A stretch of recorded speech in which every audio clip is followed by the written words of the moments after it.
Assalamualaikum warahmatullahi wabarakatuh. Perkenalkan, nama saya Abdul Fat Ramadan dan ini M1S12282. Pada kali ini, saya akan membuat video guna untuk memenuhi tugas mata kuliah saya yaitu struktur data. Nah, dalam video kali ini, saya akan menjelaskan atau memaparkan sebuah materi yaitu Introduction to Python Programming. Adapun topik yang akan menjadi pembahasan pada video kali ini yaitu ada dua. Yang pertama, revisiting basic, yang artinya meninjau ulang dasar-dasar. Dan yang kedua ada advanced atau lanjutan. Nah, pada dasar-dasar ini kita akan membahas yang pertama Python Object Identifier,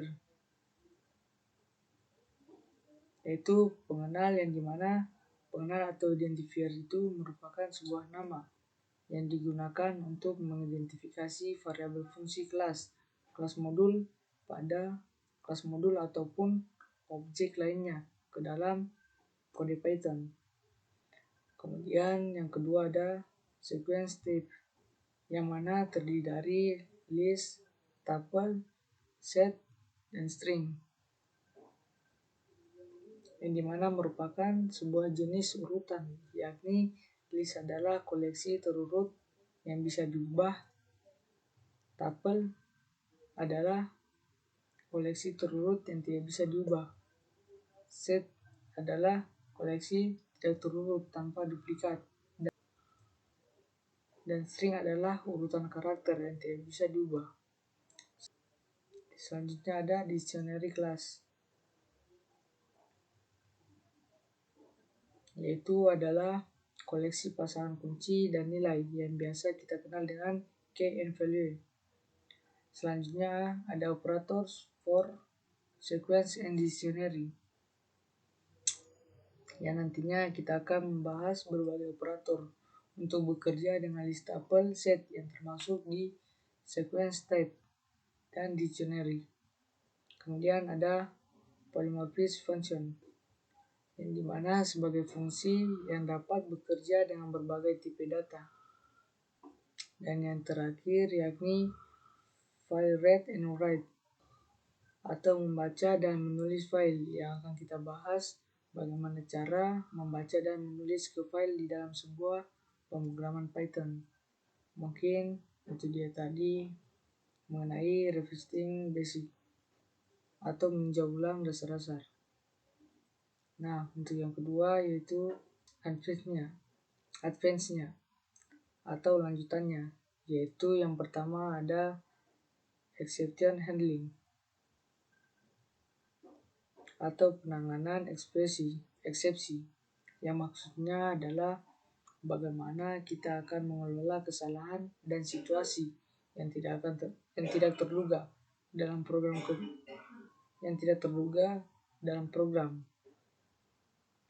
Kemudian ada iterators and generators,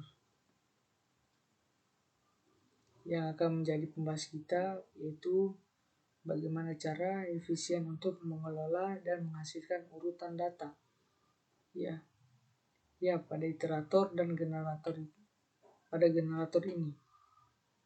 Kemudian ada Python conveniences atau kemudahan Python. Nah, yang kita bahas ini yaitu bagaimana fitur yang dibuat menggunakan Python mudah digunakan dan dipelajari. Dan yang terakhir ada scopes and namespace, yakni bagaimana sebuah variabel dan fungsi itu dikelola dalam berbagai bagian program. Oke. Itu akan menjadi topik pembahasan kita pada video kali ini. Kita masuk ke bagian introduction.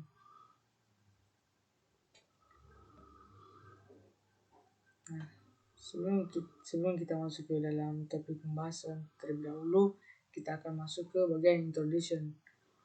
Nah, yang pertama, what is Python? Apa itu Python? Jadi Python adalah sebuah bahasa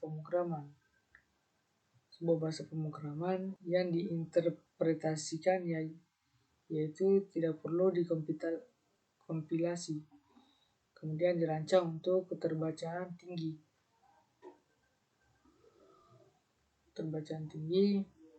dan prototipe yang lebih cepat sehingga mengarah pada pengembangan perangkat lunak yang siap diproduksi. Kemudian why Python atau mengapa Python? Nah, dari 4 alasan. Yang pertama adalah works on multiple platform, yaitu platformnya independen. Maksudnya adalah Python ini berjalan di banyak platform, contohnya seperti Windows, Linux, Mac, dan lain-lain.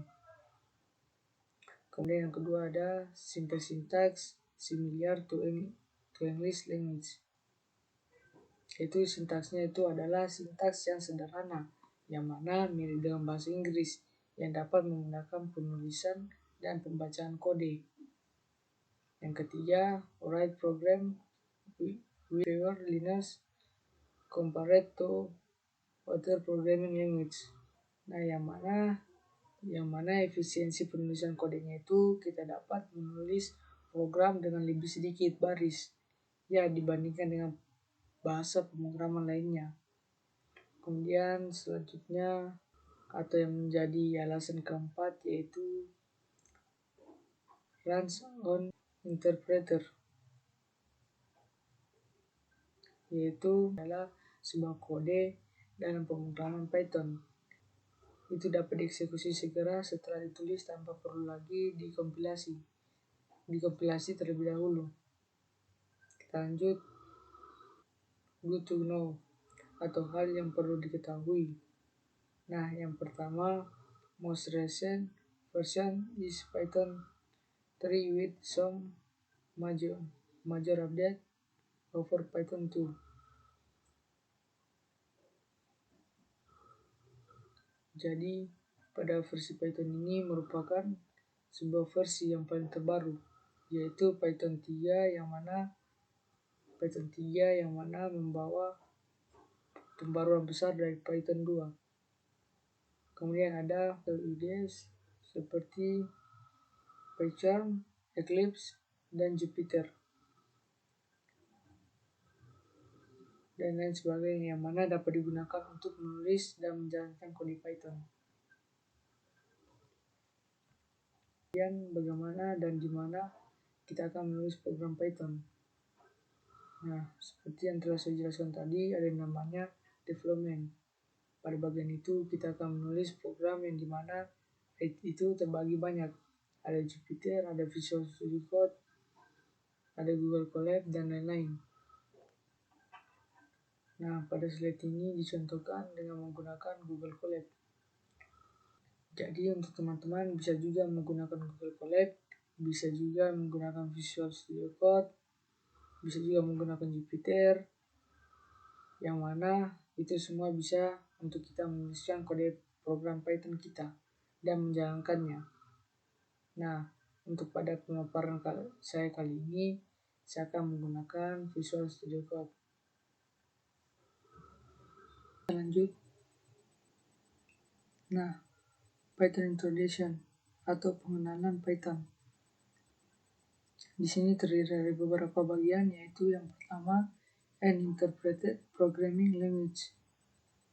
Jadi, bahasa pemrogramannya itu sudah yang terinterpretasi, yaitu maksudnya adalah kode pada pemrograman Python itu dieksekusi secara baris demi baris. Nah, selanjutnya tanda ini pagar is used for inserting comments. Jadi, dengan menggunakan tanda pagar pada pemrograman Python, di kode pemrograman Python itu maksudnya adalah kita memberikan sebuah komentar. Mungkin bisa kita langsung coba. Kita buka Visual Studio Code kita.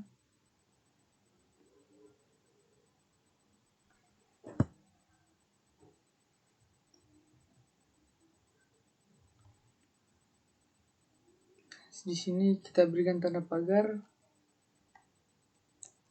kemudian kita tulis komentar saya.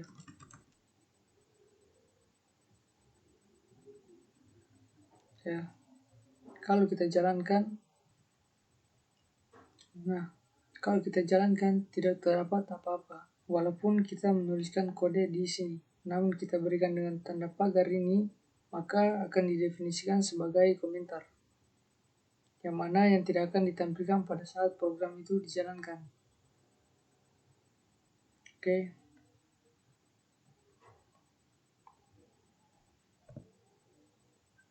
Kemudian yang ketiga, menggunakan tanda kutip 2 sebanyak 3 kali atau tanda kutip 1 sebanyak 3 kali. Ini can be used multi-line comment. Jadi maksudnya dengan menggunakan tanda petik 2 atau tanda petik 1 itu sebanyak 3 kali, di awal dan di akhir itu maksudnya akan kita memberikan sebuah komen dengan lebih dari satu baris atau multi-line comment. Jadi bisa seperti ini. Komentar satu,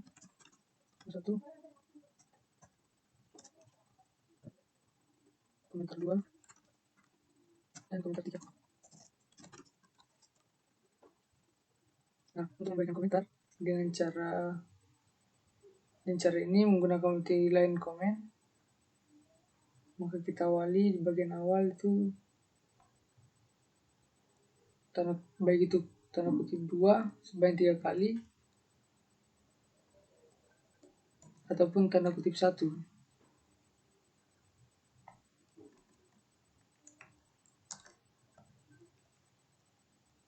Nah, ini yang akan dinamakan multi-line comment. Dan jika kita jalankan, nah tetap tidak akan tampil apa-apa karena masih didefinisikan sebagai sebuah komentar. Oke, selanjutnya menggunakan ini backslash can be used for continuing comment on multiple lines. Jadi penggunaan backslash ini juga bisa digunakan sebagai pelanjutan komen. Nah, misalnya seperti ini.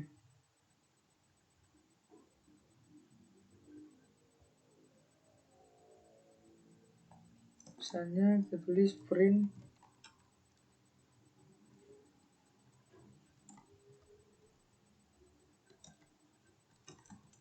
Abdul Fat Ramadan. Jika kita ingin sebuah string lagi, tapi dengan nama yang berbeda, kita tidak perlu lagi menuliskan print keduanya. Maksudnya seperti ini lagi.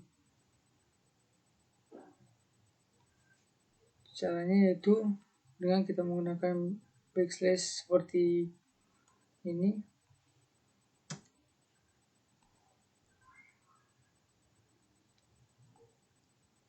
Kemudian kita tentukan apakah kita masih mau lanjut memprint sesuatu di bawahnya. Kita berikan dengan n. Ya, jadi n ini misalnya kita berikan dengan n, ya n ini maksudnya line. Jadi setelah Abdul Fat Ramadan ini nanti dibuat baris baru atau new line. Kemudian kita lanjut lagi dengan apa yang kita print selanjutnya. Misalnya Ramadan.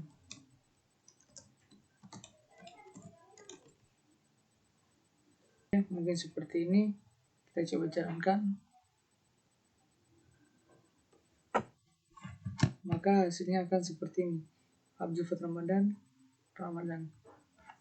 Selanjutnya adalah code block is step. Maksudnya ini adalah dalam pemrograman Python itu menggunakan indentasi.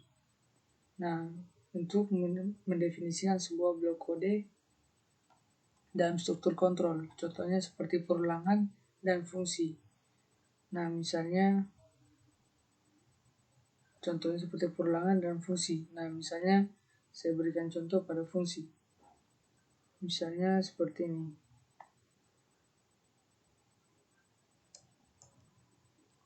If lebih besar dari 0, if 1 lebih besar dari 0, ini namanya indentasi. Kita coba print.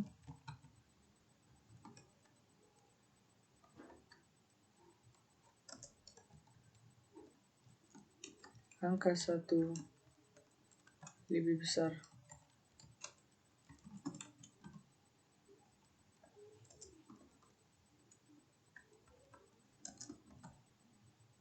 Jadi maksudnya begini, pada struktur kontrol seperti perulangan atau percabangan contohnya seperti ini, if.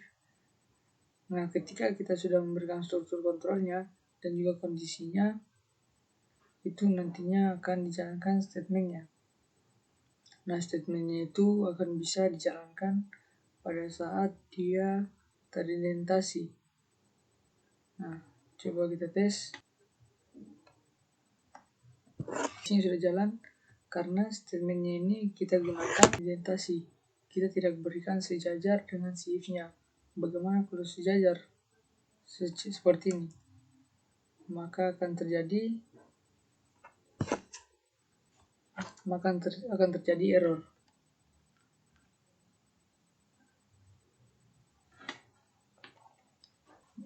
Nah, jadi kita harus ingat pada saat kita menggunakan struktur kontrol seperti perulangan atau percabangan, maka untuk statementnya adalah setelah kondisi kita berikan indentasi agar supaya blok kodenya dapat dijalankan. Mungkin seperti itu. Dan yang terakhir, an object oriented language. Jadi pemrograman Python ini merupakan pemrograman yang berorientasi objek. Nah, yang mana kita dapat membentuk kelas dasar untuk semua tipe data. Oke, kita lanjut. Nah, setelah kita mengetahui dan memahami pendahuluan dari pemrograman Python tadi, sekarang baru kita akan memasuki topik pembahasan yang pertama, yaitu identifiers atau pengenal. Nah, identifiers are variable names, can sensitive combination of letters, number, and underscore. Jadi Python identifiers atau sebuah pengenal itu merupakan nama yang digunakan untuk mendefinisikan variabel, fungsi, kelas, modul, ataupun objek lainnya, dan sensitif terhadap huruf besar atau kecil, dan bisa dikombinasikan menggunakan angka ataupun underscore. Nah, itu dia identifiers. Kemudian Python identifier is most similar to a reference variable in Java or a pointer variable in C++. Jadi pada Python itu juga identifier atau pengenalnya itu mirip dengan variabel referensi yang ada di Java atau variabel pointer yang ada di C++. Kemudian identifier is implicitly, jadi untuk alamat memori setiap identifier atau pengenalnya pada Python itu terkait dengan alamat memori objek yang dirujuknya pada Python is dynamic type language. Jadi tipe pada identifier di Python itu merupakan tipe yang dinamis, yaitu yang dimana maksudnya adalah tidak ada deklarasi sebelumnya yang mengaitkan identifier atau pengenal dengan tipe data. Kemudian bisa kita lihat di sini reserved for. Nah, maksudnya ini adalah merupakan sebuah kumpulan atau daftar kata-kata khusus yang telah ada di Python yang tidak dapat lagi kita gunakan sebagai identifier atau nama pengenal. Nah, mungkin di sini saya bisa berikan contohnya. Di sini saya sudah mempunyai catatan pada variabel. Nah, untuk bagian variabel, pada bagian variabel ini misalnya kita memiliki 3 variabel. Yang pertama, variabel A dengan nilai 28, variabel B dengan nilai 10, dan variabel C dengan 2004 dengan nilai 2004. Bisa kita lihat. Nah, A, B, dan C merupakan variabel. Nah, variabel itu bisa sembar nama seperti yang telah kita jelaskan tadi. Kemudian 28, 10, 2004 itu merupakan value atau nilai dari variabel A, B, dan C. Untuk variabel memiliki ketentuan penulisan, yaitu yang pertama, nama variabel tidak boleh dispasi. Jadi apabila kita menggunakan spasi seperti ini,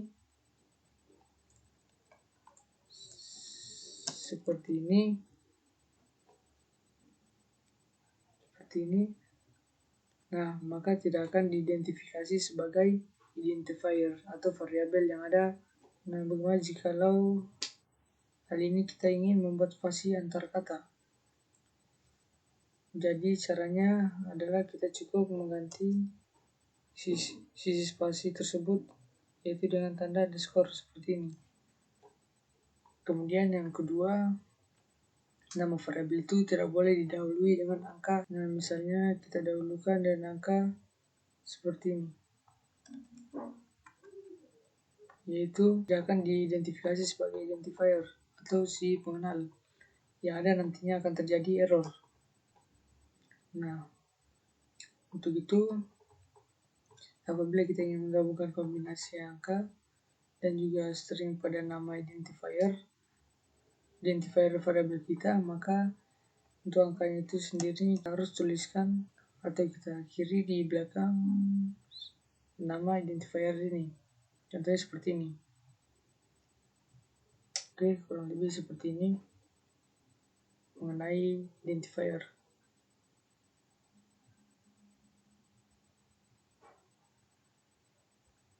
Kita lanjut. Sekarang bagaimana caranya creating and using object atau membuat dan menggunakan objek. Nah, yang pertama, create a new instance of a class instantiation, dimana maksudnya kita harus membuat sebuah instance baru dari kelas.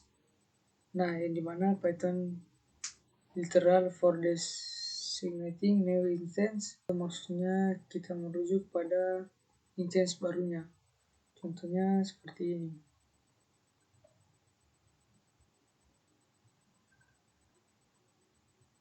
Nah, di sini misalnya identifier kita A, kemudian dengan nilai 99. Nah, jadi si A ini selain variabel merupakan objek yang memiliki nilai. Jadi objeknya A, kemudian nilainya 99. Nah, selanjutnya kita menggunakan alias, yang maksudnya adalah kita tetapkan pengenal atau variabel kedua untuk objek yang telah ada. Nah, jadi misalnya di sini kita punya objek kedua yaitu dengan nama B. Untuk B nilainya kita berikan si ini objek A. Jadi di sini B sama dengan A. Nah, apabila kita jalankan, kita print B,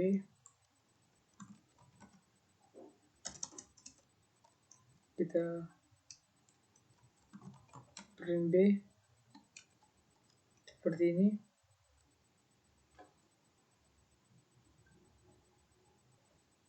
Kemudian kita jalankan, maka akan tampil 99. Kenapa? Karena kita sudah definisikan di sini. B itu sama dengan A. Nah, yang dimana B ini bertindak sebagai alias. Python support various ways of calling method. Jadi Metode jadi Python itu sendiri mensupport atau mendukung pemanggilan sebuah metode. Contohnya seperti ini, sort data yang dimana menjadi standar, nah yang mana nantinya kita akan pelajari, dan ini juga merupakan sebuah metode yang mana sebentar akan kita bahas beberapa waktu ke depan. Oke, selanjutnya types of method. Nah, karena di sini saya sudah menerjemahkan, maka kita gunakan yang terjemahannya agar lebih mudah untuk kita untuk memahaminya. Kita lihat di sini.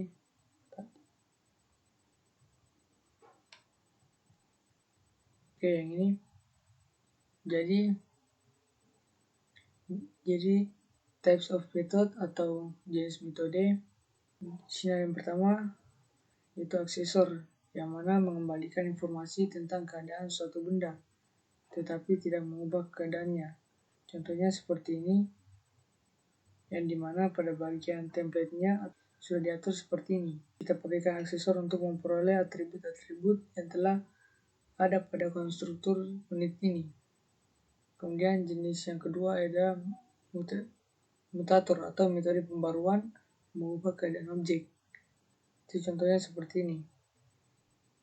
Kita sudah mengget atau mendapatkan atribut-atribut dari konstruktor ini. Kita setlah atribut tersebut dengan sesuai keinginan kita. Contohnya seperti ini.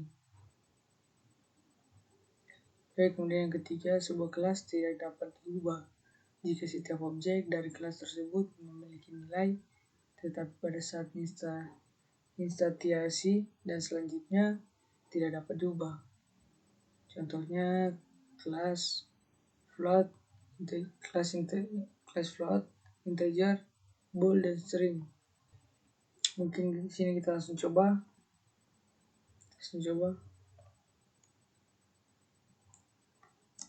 Sini misalnya kita buat sebuah kelas. Misalnya nama kelasnya itu mahasiswa.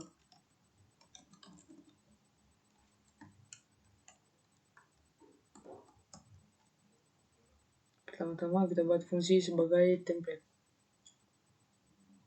atau konstruktor yang mana dikenal dengan unit. Def underscore unit media underscore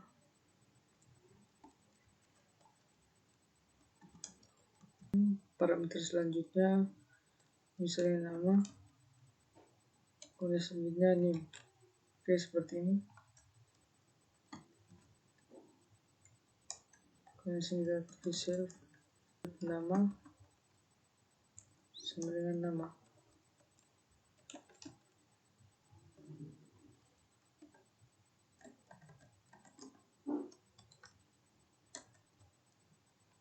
Begitu juga sebaliknya, di sini kita masukkan name.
Kemudian kita jalankan.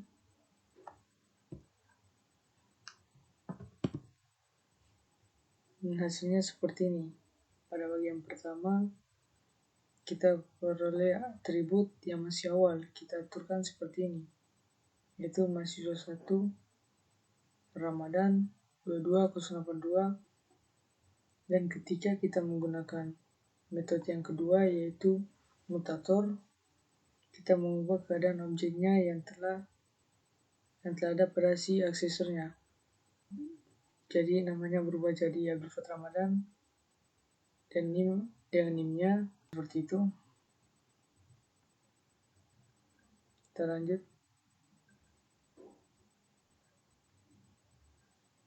Selanjutnya ada sequence type class atau kelas tipe urutan. Jadi pada pembahasan kita kali ini yaitu kita akan membahas kelas list, kemudian kelas tuple, kelas string, dan terakhir yaitu kelas himpunan. Pada kelas yang pertama yaitu list, the list class atau kelas daftar.